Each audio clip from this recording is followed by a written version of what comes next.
But the one thing that had people going head over heels this weekend, Zach has put it the best, I still think, as Prestige Twilight. Yeah, Bones Amanda got a whole all. video out of those two words. So. A whole video. There you go, right? You got your whole content line coming out here. But Bones and all, I haven't had the chance to read the book yet. And I haven't had the chance to rewatch it. But just seeing the scores of people come out of this movie, treating it like Prestige Twilight, has been fascinating to watch. I don't know if you've had any other thoughts since we've caught it at the New York Film Festival. No, I'm eager to catch it again whenever I get a chance to. I thought Amanda's video actually was very good in talking about the book and talking about some of the differences between them and how they kind of give you a different effect. But from the sounds of it, letting her do the research, it does feel like they've made some really interesting choices with the movie to really give you a little bit more in terms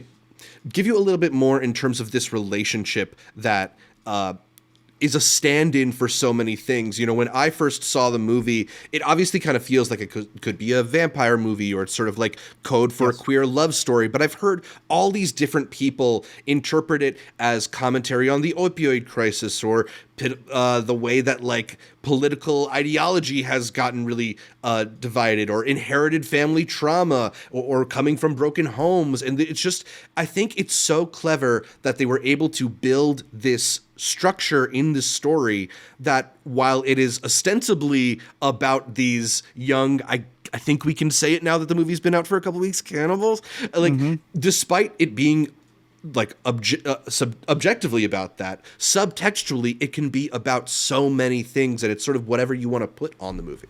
I agree with you. And it's one of those movies where it's like, it's artsy, but it's openly accessible. We were talking about it at New York. That was the biggest waitlist line that we had seen for a movie. Oh yeah. I think it's done decently well in theaters, and I feel you. It's one that takes place in the Reagan era, and I like how the marker puts it, that it's these people who have been cast in the margins. And we've had a lot of movies this year that bring up Reagan just to bring up Reagan. I think your movie Armageddon Time has a little Reagan dig. Barbarian has a random moment where Reagan gets mentioned in the radio. So it has definitely been a topic that a lot of filmmakers have covered and addressed and have used as a metaphor. I think this stands as one of the best. Just the different themes and perspectives that you brought up. This is a movie where a lot of those can fit.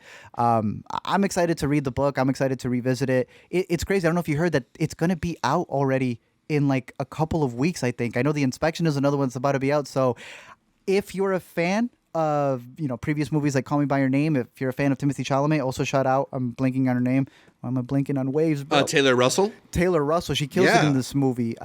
Another reason to see it in theaters before it comes out on streaming, because I think it's worth watching up on the big screen. To me, definitely worth leaving the house for. Still, Bones and All.